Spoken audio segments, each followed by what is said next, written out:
आप देख रहे हैं नेटवर्क 34 अंदाज कुमार के साथ। तो चलिए शुरू करते हैं आज की सच्ची घटना। तो दोस्तों, मेरी अभी अभी पुरातत्व विभाग में जॉब लगी थी और मेरी पोस्टिंग मसूरी में थी, जहां मेरा काम पुरातत्व सर्वेक्षण का था। मुझे मेरे एक दोस्त अजय के साथ रहना है और जानकारी संग्रहित करना था।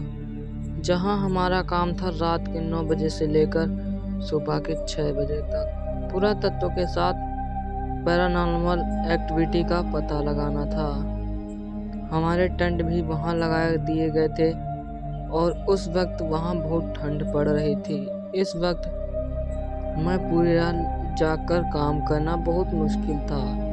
मैंने और विजय ने मिलकर एक आइडिया लगाया, जिसमें हमने फैसला किया कि क्यों ना अपने काम को आधा आधा बांट लिया जाए। इसमें से 9 बजे से 1 बजे तक अजय सर्वेक्षण करता और बाकी का समय 6 बजे से उठकर सर्वेक्षण मैं करता।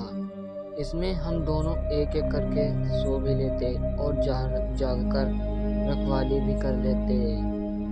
हम दोनों को ऐसा काम करने में अच्छा लग रहा था, क्योंकि हम दोनों थोड़ा आराम भी कर लेते थे और हमारा काम भी हो जाता था। एक दिन अजय सर्वेक्षण के लिए बाहर गया और मैं फिर टेंट में अंदर चला गया ताकि मैं आराम कर सकूं और फिर मैं 1 बजे के बाद मैं सर्वेक्षण के लिए आ सकूं। टेंट के पास बहुत अंधेरा था, वहां कोई लाइट का सोर्स भी नहीं था जहां से लाइट भी आ सके। मोबाइल नेटवर्क का तो ठिकाना तक नहीं था। अजय को 2 घंटे हो गए थे सर्वेक्षण करते करते। वह सर्वेक्षण की ही रहा था कि उसे अचानक देखा टेंट के थोड़े से साइड में एक जगह है जो दीवारों से घिरी हुई थी। वहां पर चेक करने के लिए उसने देखा कि पूरी सेमेस्ट्री थी, यानी शमशान घाट। फिर उसने देखा कि शमशान घाट के जस्ट बाहर कुछ चहल पहल हो रही है। फिर अजय वहां चेक करने चला गया। फिर अचानक अजय ने देखा कि सामने से कोई औरत आ रही है जो ऊपर से नीचे तक सफेद साड़ी पहने हुए है और बस उसकी आंखें काली दिख रही थी। वह औरत अभी थोड़ी दूर पर ही थी। अजय ने सोचा वह जैसे ही उसके तरफ आ जाएगी तो मैं उससे रोककर पूछ लूंगा कि वह यहाँ क्या कर रही है। फिर जैसे ही वह औरत अजय के थोड़ी साइड से होकर गुजरने लगी, वैसे ही अजय ने उसको आवाज लगाई।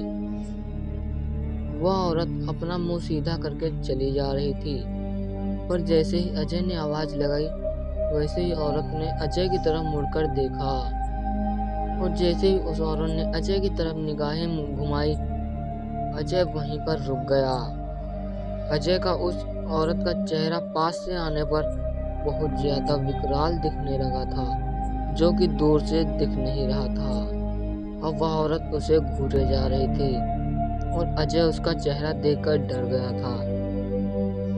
अजय पूरी कोशिश कर रहा था जोर जोर से चिल्लाने की, मानो उसका मुंह बंद हो चुका हो। अंदर से पूरी कोशिश कर रहा था आवाज लगाने की, पर ऐसा करने में वो असमर्थ रहा। उसका हाथ भी नहीं हिल पा रहा था, मानो सीमेंट से जम गया हो। पर वह अभी भी उस औरत को देख रहा था और वह औरत उसको देख रही थी। कुछ ही देर बाद औरत ने वापस सीधा देखा और चलना शुरू कर दिया। जो शमशान घाट के पूरे दीवार से घिरा हुआ था, उसी दीवार के आर पार होकर वह चली गई।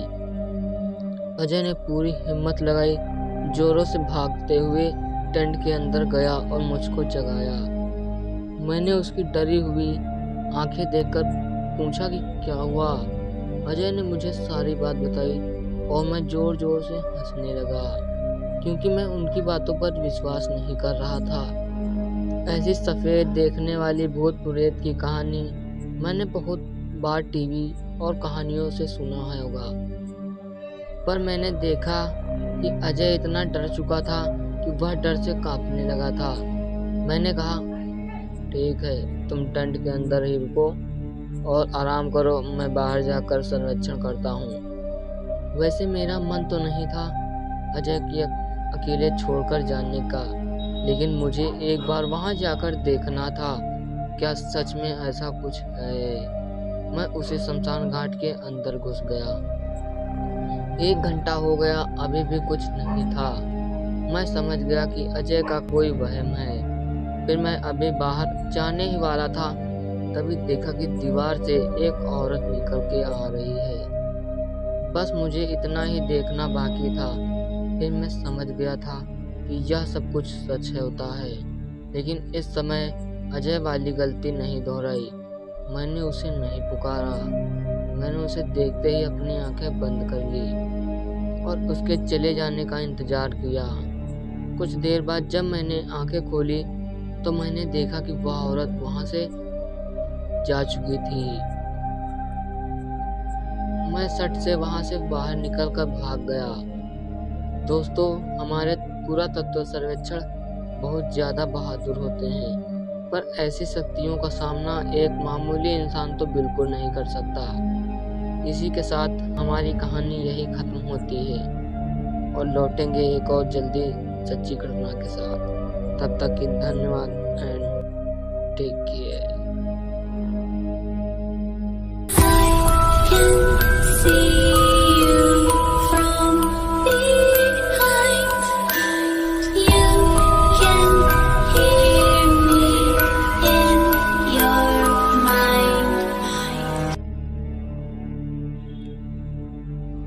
आप देख रहे हैं नेटवर्क 34 अंदाज शुमार के साथ।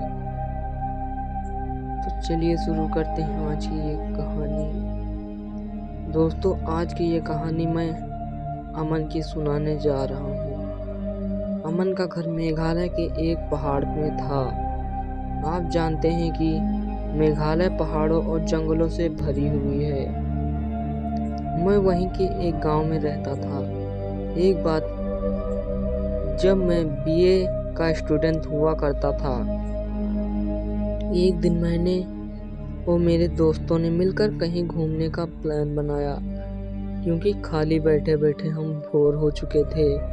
हम लोगों ने अपने गांव से करीब 10 किलोमीटर दूर स्थित एक जंगल में जाने का फैसला किया, क्योंकि हम सबके एडवेंचर के बहुत शौकीन थे। हम घर से एक साथ निकलते हैं और घर पर बता देते हैं कि हम कहीं घूमने जा रहे हैं, रात तक आ जाएंगे। मेरे साथ मेरे 3 दोस्त थे, लिकेश, राकेश और विकास।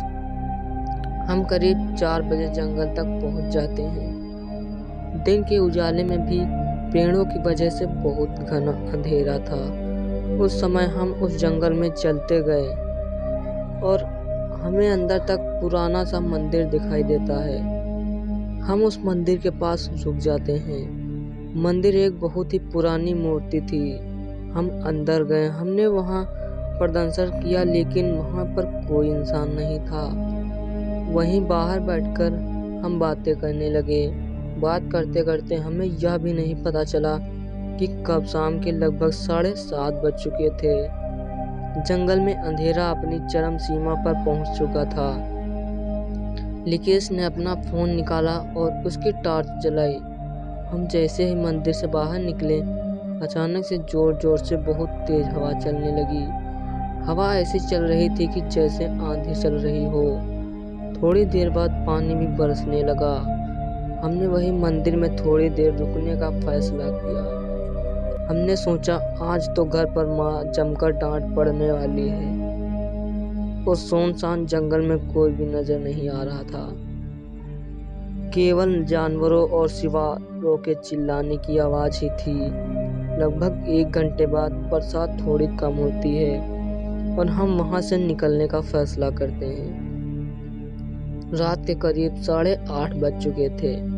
अब भी हमें जंगल के अंदर लगभग 4 किलोमीटर चलना था। थोड़ी देर चलने के बाद हमें किसी औरत के जोर जोर से चीखने की आवाज़ सुनाई देती है। हम बुरी तरीके से घबरा जाते हैं, लेकिन चलते ही रहते हैं।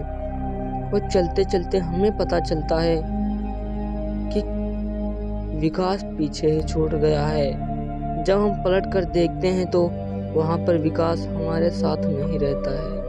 हम जोर जोर से विकास को आवाज लगाने लगते हैं, लेकिन कोई भी जवाब नहीं देता। अब हम क्या करते? हम बहुत ज्यादा घबरा चुके थे, लेकिन हम सब दोस्तों ने मिलकर विकास को ढूंढना शुरू कर दिया और हम करीब आधा 1 किलोमीटर जंगल के वापस अंदर चले गए और वहां पर देखा कि विकास चुपचाप एक जगह खड़ा हुआ था। हमने विकास से बोलने की कोशिश की, लेकिन वो कुछ नहीं बोल रहा था। हमें लगा कि ये डर गया है, लेकिन वो हमारे साथ चुपचाप चलता रहा। उसके हाव भाव बहुत ही अजीब लग रहे थे। उसका चेहरा भी बहुत बड़ा सा विचित्र लग रहा था। हमें तो उसे देखकर भी डर लग रहा था। हालांकि हमारे बहुत बिगड़ चुकी थी, लेकिन दोस्त था, छोड़ तो नहीं सकते थे। हम जैसे तैसे करके जंगल से बाहर निकले और अपने घरों की तरफ रवाना हो गए। उस रात के डर के मारे मुझे नींद नहीं आई।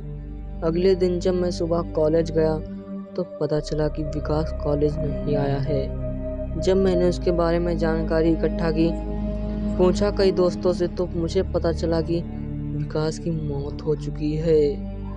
मैं यह सुनकर दंग रह गया और मेरी आंखों से आंसू भर गए। मैं वहां से सीधा उसके घर गया। उसके माता पिता के पास रुककर उन्हें ढांढस बांधने लगा।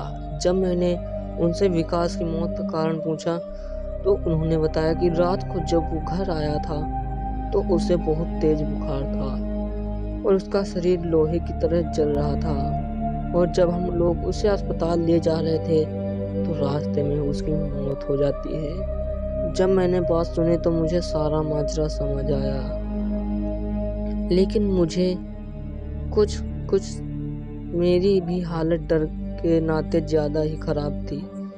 कल रात को हमारे साथ क्या क्या हुआ था मुझे साफ साफ समझ में आ गया था कि उसे किस रूह ने पकड़ लिया था। जब मैं वहां से वापस आ रहा था तो वहीं के एक आदमी ने मुझे रोक करके मुझसे पूछा कि आखिरकार विकास कल कहाँ था। तो मैंने डरते डरते उनसे सारी बात बताई तो उन्होंने बताया कि बेटा, वो जंगल हॉन्टेड है। जिस मंदिर के पास तुम गए थे वो कई सालों से वीरान पड़ा हुआ है और वहां से थोड़ी ही दूरी पर एक प्रेत आत्माओं का वास है। इसलिए वहां पर कोई जाता नहीं है और वहां पर सिर्फ आत्माओं का ही राज चलता है, खासकर शाम के बाद। तो दोस्तों, ये थी हमारी आज की सच्ची घटना। जल्द लौटेंगे एक और सच्ची घटना के साथ। तब तक के धन्यवाद एंड टेक केयर।